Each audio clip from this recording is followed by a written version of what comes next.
The Valorian delegation stood in stunned silence as they surveyed what remained of their once proud warship. The Eternal Dawn. Captain Zixthar's antennae drooped with shame as he gestured toward the smoking hulk that had limped into Earth's orbital dock 3 cycles ago. "We came seeking aid," Zixthar clicked through his translator. "Our ship is beyond repair. We hoped your species might salvage the crew quarters, perhaps help us build escape pods." Commander Sarah Chen walked around the vessel, her engineering team in tow. The ship was a disaster. Hull breaches on 4 decks, power core operating at 12% capacity, and a propulsion system that looked like it had been through a supernova. Any reasonable species would have recommended scrapping it. "Give us 2 weeks," Sarah said, her eyes gleaming with that peculiar human expression the Valorians had learned to recognize. Challenge accepted. "Commander, you misunderstand. We don't wish to burden—" 2 weeks, Sarah repeated firmly. "We'll have her flying better than new." The Valorians exchanged uncertain glances. Their ship had been constructed with technology refined over millennia. It incorporated the finest engineering from a dozen species across the Galactic Council. What could these newcomers, these humans who had barely achieved faster-than-light travel a generation ago, possibly accomplish? They soon found out. Day 1 began with what the Valorians could only describe as controlled chaos. Human engineers swarmed over the Eternal Dawn like the insects from their homeworld, chattering in their rapid-fire language, pointing and arguing with an enthusiasm that seemed almost violent. They didn't follow the proper channels. They didn't requisition parts through the appropriate chains of command. They simply did things. "Ma'am, the quantum stabilizers are fried," reported Lieutenant Marcus Webb, emerging from the engineering bay covered in some unidentifiable fluid. "But I had an idea. Those energy signatures are similar to what we see in our experimental reactor designs." "The classified ones?" Sarah asked. "Yeah, those. I'm thinking if we route the plasma conduits through a human-designed converter, we could bypass the stabilizers entirely. It'll be messy, but it'll work." Zixthar, observing nearby, felt his respiratory sacs constrict. "Lieutenant, those stabilizers are essential for preventing catastrophic failure in the original design, yeah," Marcus interrupted, not unkindly. "But we're not using the original design anymore." By day 3, the Valorians had stopped questioning. They simply watched in bewildered fascination as humans ripped out entire sections of their ship and replaced them with, was that duct tape? No, the humans called it adaptive polymer bonding strips, but it looked suspiciously like tape. The weapons systems became a particular point of contention. The Eternal Dawn had been equipped with standard plasma cannons, reliable and tested over centuries. When the humans saw them, they laughed. Actually laughed. "These things take 4 seconds to charge between shots," observed Sergeant Lisa Rodriguez, shaking her head. "In a real fight, you'd be dead before the second volley."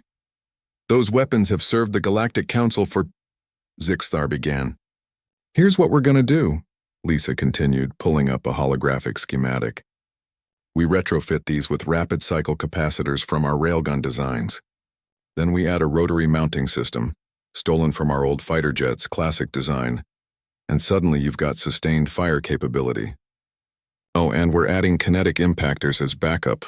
Sometimes you just need to throw a really big rock at someone really, really fast." By day 7, the Eternal Dawn no longer looked like a Valorian warship.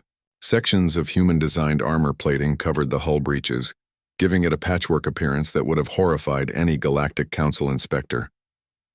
The nacelles had been completely rebuilt with human engineering principles, which apparently meant more power, more redundancy, and at least 3 backup systems for the backup systems. "Humans don't just fix things," Zixthar reported to his crew. "They improve them, aggressively." The real surprise came during day 12 when Sarah called the Valorian captain to the bridge. The displays showed something impossible. The power core was operating at 240% of original capacity.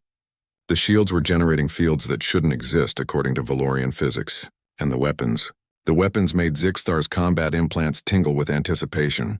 "How?" was all he managed to ask. Sarah grinned. "We looked at your designs and thought, these guys were really worried about safety margins, which is great for everyday operations. But sometimes you need to push past the margins. We added cooling systems, reinforced the structural supports, rerouted about 70% of your ship's systems, and basically rebuilt the whole thing from the inside out. She'll run hot, she'll need constant maintenance, and she definitely won't pass any Galactic Council safety inspections. But, Zixthar prompted.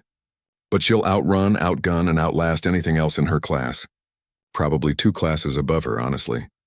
On day 14, the Eternal Dawn launched from Earth's orbital dock. What had limped in as a dying vessel now accelerated with such force that it left a visible distortion in its wake. The weapons test against a derelict asteroid didn't just destroy the target, it vaporized it, along with 2 other asteroids that happened to be in the general vicinity.